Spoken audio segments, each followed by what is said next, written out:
मध्यंतरी आता शिवसेनेमध्ये जी फाटाफूट झाली, मनसेला पण त्यानुसार चान्स आहे. आता राज साहेब सांगतायत ना, आम्हाला नवीन यांना काहीतरी चान्स द्या वगैरे, थोडं बहुत मला वाटतं असं त्यांना चान्स द्यावा असा. तो 15 लाखाचा प्रवास आज 1500 रुपयावर येऊन ठेपलाय, तो पण बहिणींचं मतदान विकत घेण्यासाठी. बाळानंदगावकर होते कुठे, आम्हाला तर स्वतः कधीच दिसली नाही. कामं नाही केली अशातला भाग नाही, कामं पण केलेली आहेत, पण ज्या प्रमाणात व्हायला पाहिजे त्या प्रमाणात ती अजूनही कामं झालेली नाही. नमस्कार, मी स्नेहा कोलते, लोकसत्ता ऑनलाईनमध्ये तुमचं स्वागत आहे. सध्या मी आहे शिवडी विधानसभा मतदारसंघात. या मतदारसंघातून शिवसेना उद्धव बाळासाहेब ठाकरे पक्षाकडून अजय चौधरी यांना उमेदवारी देण्यात आली आहे. तर त्यांच्या विरोधात मनसेचे बाळा नांदगावकर उभे ठाकलेत.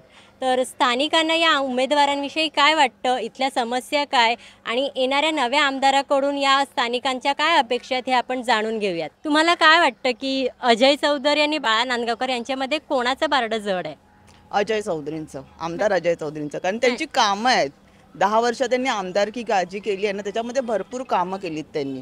आणि सगळ्यांचा विश्वास आहे की ते परत निवडून येऊन पण तीच कामं करणार आहेत आणि आम्हाला त्याच्यात नाही करणार. कारण इथे कसं आहे, डेव्हलपमेंटचं आहे, इथे चाळी आहेत सगळीकडे, लोकांना चांगल्या घरात राहायला जायचं आहे, त्याच्यात तो प्रश्न मांडतायत ते माडामधनं.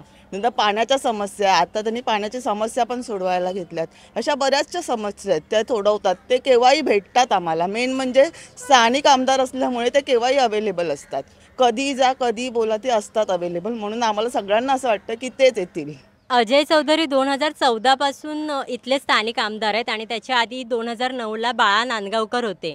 माझ्या मते 10 वर्षानंतर पुन्हा बाळा नांदगावकर या विधानसभा मतदारसंघात निवडणूक लढवत आहेत. तर आव्हान वाटतं का अजय चौधरींना बाळा नांदगावकरांचं आव्हान आहे असं वाटतं का? नाही, कारण अजय चौधरी साहेब आहेत ना, त्यांची कामं भरपूर आहेत आणि आम्हाला तेच आमदार म्हणून निवडून इथे आलेले हवेत. कारण त्यांच्यामुळे आमची पुढची कामं मार्गी लागणार आहेत.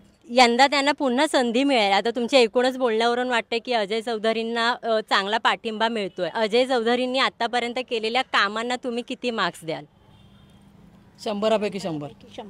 कारण काय माहिती आहे, आमच्या 388 म्हाडा इमारती, या ज्या इमारतींचं पुनर्वसन करण्यासाठी 2010-11 पासून त्यांनी जो विधानसभेत प्रश्न मांडला आणि त्याचं यश त्यांना 2022ला त्यांना रिझल्ट मिळाला. त्यांना म्हणजे त्या 10 वर्षाचा त्यांचा जो प्रवास आहे ना, त्यांचं यश आज ह्या 388 इमारतीच्या म्हाडा इमारतींना आणि त्यांच्या शिवडी विधानसभेमध्ये या परळ विभागामध्ये 33 इमारती फक्त ह्या परळ विभागामध्ये आहेत. म्हणजे म्हाडाच्या लोकांचा त्या लोकांनी किती विचार केला आहे. म्हणजे 388 इमारती म्हणजे किती कुटुंब येतात, त्याची किती माणसं आली, म्हणजे विचार करा किती कुटुंबाचं त्यांनी भलं केलं आहे. त्यांचा पुनर्विकासाचा मार्ग मोकळा केला आहे. आणि आता त्यांना पुढच्या इलेक्शनला पण त्यांनीच यावं असं आम्हाला का वाटते. कारण त्यांनी जो उद्धव साहेबांनी जो 500 स्क्वेअर फुटाच्या घराला जो कर माफ केला आहे, तो त्याच्यात मोठा सर्वात वाटा आमच्या आमदार अजय चौधरींचा आहे. आणि आता निवडून आल्यानंतर ते 700 स्क्वेअर फुटापर्यंत ते जाणार आहेत आणि आम्हाला खात्री आहे ते नक्की तो प्रश्न सोडवतील. आणि 365 दिवस, वर्षाचे 365 दिवस हजर असणारा आपला हा आमदार, अवेलेबल असणारा हा असा आमदार आम्ही अजूनपर्यंत पाहिलेला नाही. आणि ते कोणी साधारणतः छोटा व्यक्ती किंवा मोठा व्यक्ती कोणी असू देत, कोणी जाऊ देत, त्या काम झाल्याशिवाय राहत नाही. आता येणाऱ्या याच्यामध्ये आम्हाला त्यांची अपेक्षा काय, KM सारखं एखादं मोठं हॉस्पिटल. कारण KM हॉस्पिटल हे ना अतिशय पूर्ण जगातली माणसं KM हॉस्पिटलला येतात आणि फार गैरसोय होती आहे. तरी पण ते त्या हॉस्पिटलवर लक्ष ठेवून आहेत. कुठे वॉर्ड बंद आहेत, कुठे काय चालू आहे किंवा काय नाही चालू आहे, या सगळ्या गोष्टींवर त्यांचं फार लक्ष असतं. तरी पण आम्हाला अशी एक अपेक्षा आहे की KM सारखं एक हॉस्पिटल या विभागामध्ये उभं राहावं, ही आमची एक मोठी समस्या आहे आणि ते नक्की करतील असं मला तरी आश्वासन वाटतं आणि मला तरी खात्री वाटते. शिवडी विधानसभा मतदारसंघातून अजय चौधरी आणि बाळा नांदगावकर उभे आहेत.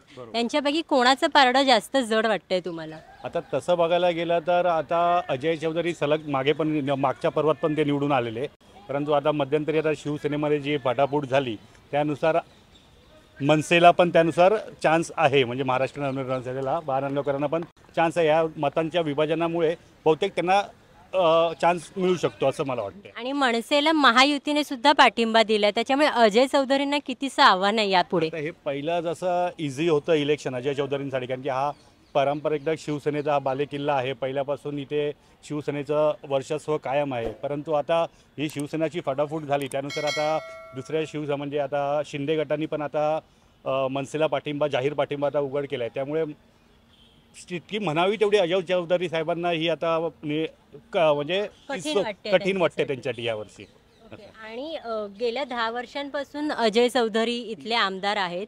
तर या गेल्या 10 वर्षात त्यांनी कोणत्या समस्या मार्गी लावल्या नाहीत किंवा येणाऱ्या काळात आगामी आमदाराकडून कोणत्या अपेक्षा आहेत तुमच्या?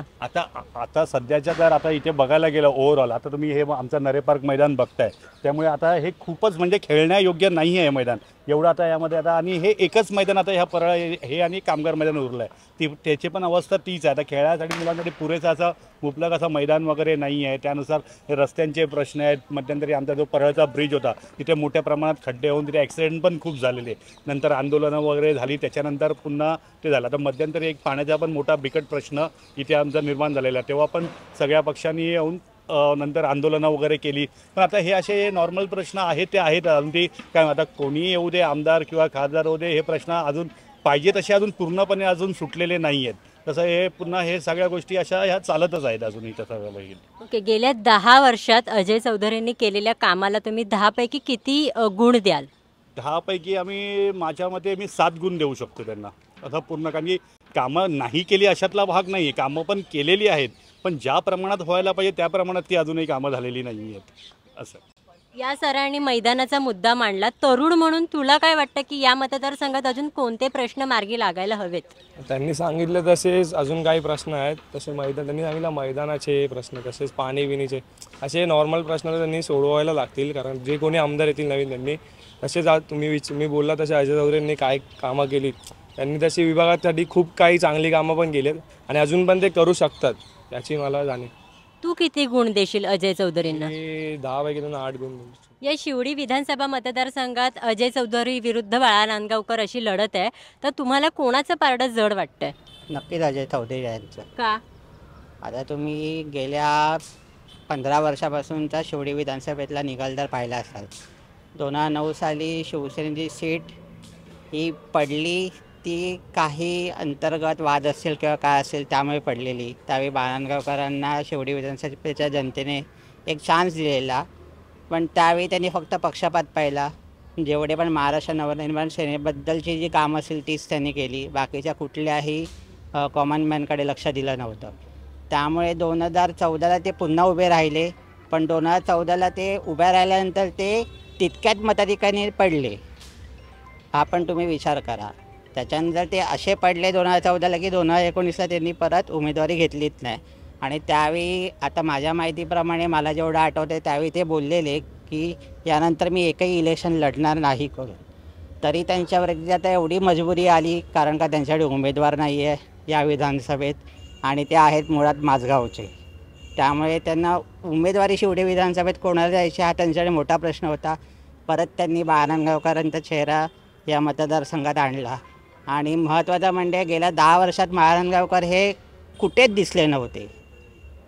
जसे अजय चौधरी साहेब हे आम्ही कोविडमध्ये बघितलेलं, आज आम्ही इकडचे रहिवासी आहोत की त्यावेळी पण म्हणजे इमारतीतील प्रत्येक जणांना काही आर्थिक मदत हवी असेल किंवा अन्नदानाची मदत हवी असेल हे विचारलं जायचं. प्रत्येक हफ्त्याला त्यांचे कॉल असायचे, त्यांच्या माणसांचे कॉल असायचे की कोणाला काय मदत हवी आहे का, काय हवी आहे का. कोविडनंतर आज 388 म्हाडा वसाहतींचा त्यांनी जो पाठपुरावा इतके वर्ष केला त्यांना यश मिळालं. इवन त्या GRमध्ये नंतर तरतुदी करायच्या होत्या त्याचाही त्यांनी पाठपुरावा केला, त्याच्यामध्ये पण त्यांना यश मिळालं. त्यामुळे अशी भरपूर कामं त्यांनी इकडे केली आहेत. दोघांमध्ये आव्हान वाटतं का? म्हणजे लढत अटीतटीची होईल असं वाटतं का? आव्हान तर जरा पण नाही वाटत. महायुतीने पाठिंबा दिला आहे, तो पाठिंबा का दिला आहे? कारण की त्यांच्याकडे उमेदवारच नाही आहे. कारण की चौधरी साहेबांनी आणि शिवसेनेने एवढा कामाचा एवढा डोंगर बनवला आहे की त्यांच्याकडे असा एवढा भक्कम कुठचाच उमेदवारच उरला नाही की बाबा चौधरी साहेबांच्या विरोधात किंवा आमदार अजय चौधरींच्या विरोधात हा लढू शकेल. खरं तर देशातलं सगळ्यात मोठं रुग्णालय KM रुग्णालय या विधानसभा मतदारसंघात येतं. तर त्याच्यामुळे शिवडीवर ताण येतोय का या मतदारसंघात किंवा आजूबाजूच्या परिसरात ताण येतोय का? म्हणजे रुग्ण वाढते, रुग्णसंख्या वाढते, सगळ्या गोष्टी वाढत आहेत. तर यासाठी काय उपाययोजना करायला हव्यात नव्या आमदारांनी असं वाटतं? जे आमचे नवीन आमदार म्हणजे 10 वर्षापूर्वीपासून जे काम करतात अजय चौधरी साहेब, ते कंटिन्यू म्हणजे KM हॉस्पिटलला जेवढी मदत होईल रुग्णांसाठी, म्हणजे रुग्णांसाठी घरं किंवा त्यांना काही जेवणाची व्यवस्था रोज सकाळीचं सगळे अजय चौधरी साहेब करत आहेत. म्हणजे अजूनपर्यंत काही कमी कशात पडली नाही आहे आणि अजून पण त्याच्यात सुधारणा काही करायचे प्रयत्न करतीलच नक्कीच. तसं म्हटलं अजय चौधरी हे जुने आमदार वगैरे आहेत, तर त्यांचं पारडं असं जर वाटतंच आहे म्हणा. पण आता मनसेच्या ह्याने बाळ नांदगावकर उभे राहिलेले आहेत. असं काय नवीन लोकांना जरा थोडा चान्स दिला, गव्हर्नमेंटला दिलं तर काय होईल, पुढे काय होईल हे आपल्याला कळेल. तरी आता पूर्वी जुने लोक येतात, आश्वासनं देत आहेत, सगळं काय देत आहेत, करून शेवटी एकदा निवडून आल्यानंतर कोण बघत नाही, कुठे काय नाही. आम्ही सगळे मतदान करतो, सगळं काय करतो, वेळ काढून त्यांचा प्रचाराला सुद्धा जातात, पण आम्ही आहोत तिथेच आहोत. आमच्यामध्ये काही तशी काय हे झालेले नाही कशामध्ये. पण त्यांनी झालं 4-5 वर्ष जरी ते आमदार खासदार जरी झाले तरी आज करोड रुपयाची ते संपत्ती आवक करून ठेवतात. हा पैसा येतो कुठून? डिक्लेअर करतात ते हे करते वेळी, पण हा पैसा येतो कुठून हे गव्हर्नमेंटने विचारलं पाहिजे ना. गव्हर्नमेंट हे त्यांचंच आहे म्हणा, पण ते विचारलं पाहिजे एवढे करोडो रुपये आले कुठून तुला. आम्ही आयुष्यभर जो 50-60 वर्ष सर्व्हिस करून 1-2 लाख रुपये जमा करते वेळी आम्हाला कठीण होत आहे. हे 4-5 वर्षामध्येच करोडो रुपये जमा करतायत.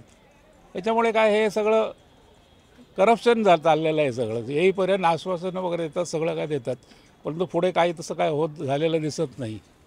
त्यामुळे काय गव्हर्नमेंट कोण युती सरकार होणे आघाडी सरकार होते आहे तेच. नवीन आता साहेब सांगतायत ना आम्हाला नवीन यांना काहीतरी चान्स द्या वगैरे, थोडं बहुत मला वाटतं असं त्यांना चान्स द्यावा. असा दिल्यानंतर काय होईल ते नंतर तुमच्या हातातच आहे ना. 4-5 वर्ष बघायचं काय करतात की नाही करतात ते. तेवढ्या एकाने काय 40-50 आमदार येऊन काय होत नाही म्हणा. तिथे तुमची मेजॉरिटी पाहिजे. ते मेजॉरिटी नसेल तर काय होणारच नाही म्हणा. या मतदारसंघातल्या कोणत्या समस्या तुम्हाला प्रामुख्याने जाणवतात? समस्या म्हणजे काय तसं बघितलं तर आज हे मैदानाच्या गोष्टी बघितलं तर मैदानं वगैरे आता ही 2च मैदानं राहिली आहेत. ज्या ठिकाणी कुठे मैदानं वगैरे आहेत कुठे काय तिथे बिल्डिंगचं ह्याचं चाललेलं आहे किंवा काय, किंवा झोपडपट्ट्या वगैरे आहेत, त्यांच्या समस्यासुद्धा बऱ्याच लोक आहेत. आता मी गिरणी कामगार आहे. आता आम्हाला आश्वासनं किती दिलेली आहेत, तुम्हाला जागा देऊ. आता एवढी वर्ष झाली, 20-25 वर्ष झाली, पण आम्हाला जागा अजून मिळालेलीच नाही आहेत. आश्वासनं देतात, हे जेवढे इलेक्शन येते तेवढे सांगतात गिरणी कामगारांना आम्ही असे मदत करू त्या हे जागा देऊ वगैरे. पण देतेवेळेस पूर्वी ज्या ठिकाणी मिल होत्या त्याच ठिकाणी जागा देतो म्हणून त्यावेळी सांगितलेलं होतं. पण नंतर ते झालं आणि मग तुम्ही पनवेलला द्या, इकडे द्या, तिकडे द्या, बाहेर कुठे असे पाठवून हे करतात. मग ते तरी द्या ना तुम्ही. त्यावेळी 5-6 लाखामध्ये येत होते, आज 20-25 लाखमध्ये. आता माणूस रिटायर झाला 20-25 वर्षानंतर 25 लाख भरणार कुठून? असं गव्हर्नमेंटने विचार केला पाहिजे होता ना. आणि ते सुद्धा काय होत नाही आहे. तुमचं आश्वासन देतात, बाकी तसं काय चांगलं. अजय चौधरींनी गेल्या 10 वर्षात इथं कामं केली आहेत, त्यांच्या कामांना तुम्ही किती गुण द्याल? अजय चौधरींचं तसं मी आता हल्लीच इकडे ह्याला आलो आहे, तर मी जास्तीत जास्त 4 किंवा 5 मार्क देईन, जास्त देऊ शकत नाही. तसं येणाऱ्या काळात नव्या आमदाराकडून तुमच्या काय अपेक्षा आहेत? येणारा आमदार म्हणजे काय, आता जे आहे हे महागाई वगैरे चाललेली आहे, लोकांचं नोकरीचा प्रश्न आहे, किंवा दिवसेदिवस महागाई एवढी चाललेली आहे की माणसं आता हे 1,500 रुपये जे लाडकी बहीण योजना हे केलं आहे चांगले आहे, तसे काय वाईट नाही आहे. आता म्हणतात की एवढ्याने काय होणार, पण ते तरी तुम्ही तरी दिले होतात का त्यावेळी? 1,500 रुपये दिले होते का तुम्ही? तर नाही दिले. आता दिले आहेत ते मग आम्ही 3,000 रुपये देऊ, 4,000. त्यावेळी म्हणत होते 1,500 रुपये देऊन आणणार कुठून? पैसाच नाही आहे. आता तुम्ही 3,000 किंवा 4,000 डिक्लेअर करता, हे पैसा आणणार कुठून? तुमचं गव्हर्नमेंट हातात नाही तुमच्या. तुम्ही येणार त्यावेळी शुकशुकाट असणार त्या ह्याच्यामध्ये तिजोरीचा, आणि आता तुम्ही 3,000 रुपये 4,000 म्हणजे नुसते तोंडाला पानं पुसतायत, बाकी दुसरं काय नाही आहे. बाकी आमच्यामध्ये म्हणजे पब्लिकमध्ये सगळं आहे तीच परिस्थिती आहे. हे लोक चांगले हे होत आहेत, गवर होत आहेत. बाकी काय आमच्यामध्ये काय सुधारणा त्याची काय परिस्थितीमध्ये काय झालेले दिसत नाही लोकांमध्ये वगैरे, आहे तसंच आहेत. बाळा नांदगावकरांना 2009मध्ये उमेदवारी दिली होती. 5 वर्षाचा टर्न त्यांना मिळाला होता. त्या 5 वर्षामध्ये काही कामं त्यांनी केलेली नाहीत. नंतरच्या 5 वर्षामध्ये स्वतः पडले म्हणून आपल्या जागेवर त्यांनी दुसरा उमेदवार दिला, तोही अगदी सपाटून भुईसपाट झाला आहे. आता त्यांना भाजपचा पाठिंबा, बिनशर्त पाठिंबा पैसे देऊन घेतलेला उमेदवार अशा प्रकारे त्यांना उभं केलं गेलं आहे आणि त्यांना असं बळ आलं आहे की भाजप आपल्या पाठीशी आहे. पण भाजप पक्ष हा असा आहे, कोणाच्या पाठीत कधी खंजीर खुपसेल सांगता येत नाही. आणि आम्ही हे निष्ठावंत आहोत, निष्ठावंत आमदार आहे आमचा अजय चौधरी साहेब. आणि निष्ठेची शिवडी विधानसभा हा निष्ठा, श्रद्धा आणि सबुरी या 3 गोष्टींचा समीकरण म्हणजे शिवडी विधानसभा. या शिवडी विधानसभेमध्ये सत्तेला मार्ग आहे, सत्तेला न्याय आहे. त्यामुळे आम्हाला तर असं वाटतंय गद्दारांना त्यांची जागा दाखवल्याशिवाय शिवडी विधानसभा राहणार नाही आणि सत्तेचाच विजय होणार. महायुतीनं आणलेली लाडकी बहीण योजनेला चांगला प्रतिसाद मिळाला, विरोधकांकडून त्याच्यावर टीकाही झाली. पण दोन्ही म्हणजे महायुती आणि महाविकास आघाडीच्या दोघांच्याही जाहीरनाम्यांमध्ये लाडकी बहीण योजने म्हणजे महिलांसाठी मानधन किंवा सन्मान निधी देण्याकरता तरतूद केलेली आहे, म्हणजे वचननामा, जाहीरनामा दिलेला आहे. तर त्या संदर्भात तुम्हाला काय वाटतं? योजना असायला हव्यात, पण आता इलेक्शन तोंडावर आल्यानंतर जो नरेंद्र मोदींनी 15 लाखाचा जो सौदा केला होता, म्हणजे एक प्रकारे लोकांना सांगितलं होतं तुमच्या प्रत्येकाच्या खात्यात 15 लाख जमा होतील, तो 15 लाखाचा प्रवास आज 1500 रुपयावर येऊन ठेपला आहे. तो पण बहिणींचं मतदान विकत घेण्यासाठी. म्हणजे ह्या 2-3 महिन्यापुरती तो सुविधा चालू राहणार आहे, त्या लोकांच्या सोयी करणार आहेत. कारण आम्हाला माहिती आहे, आम्हाला खात्री आहे ते लोक मतदान विकत घेण्यासाठीच महिलांना त्यांनी ही योजना चालू केली आहे. तुम्ही म्हणताय वचननामा दोघांचाही सारखा आहे, पण आम्हाला खात्री आहे उद्धव साहेबांनी जो वचननामा दिला आहे महालक्ष्मी बचत खात्यामध्ये, लक्ष्मी बचत खाता जे चालू करणार आहेत त्या खात्यामध्ये 3000 रुपये प्रत्येक महिलेला ते मानधन मिळणार आहे. हे त्यांचं मानधन आहे. आम्हाला अजय चौधरी म्हणजे इकडच्या रहिवाशांना चौधरी का हवेत? कारण की आता तुम्ही बघाल की सगळ्यात अख्ख्या देशात अख्ख्या जगावरती जे महामारी आलेली कोविड, त्या कोविड काळात आमच्या इथे तरी प्रत्येक नागरिकाच्या, प्रत्येक तो कुठच्या पक्षाचा अजय चौधरीने पाहिला नाही ना कुठच्या जातीचा पाहिला. इथे प्रत्येकाच्या घरी रेशनपासून ते त्यांचे आर्थिकपर्यंत प्रत्येक गोष्टीला चौधरी साहेबांनी पुरवलं आहे. तेव्हा हे आमदार कुठे होते? म्हणजे जे आता बोलतात की बाळानंदगावकर होते कुठे, आम्हाला तर स्वतः कधीच दिसले नाही. कारण की मी स्वतः लक्ष्मी कोटेच्या इमारतीमध्ये राहतो परळच्या. आम्हाला माझ्या पूर्ण इमारती असून ते का अख्ख्या परळ विभागात असू ते लालबागमध्ये, आम्हाला ते कुठेच दिसले नव्हते. म्हणून आम्हाला जो लोकांसाठी एनी टाईम म्हणजे कुठच्याही परिस्थितीत धावून येतो, कुठच्याही क्षणाला, तो आम्हाला आमदार हवा. तर या होत्या शिवडी विधानसभा मतदारसंघातील मतदारांच्या प्रतिक्रिया. तुमच्याही काही प्रतिक्रिया असतील तर आम्हाला कमेंट सेक्शनमध्ये नक्की कळवा. आमचं लोकसत्ता ऑनलाईन चॅनल सबस्क्राईब करायला विसरू नका. लाईक आणि शेअर करा.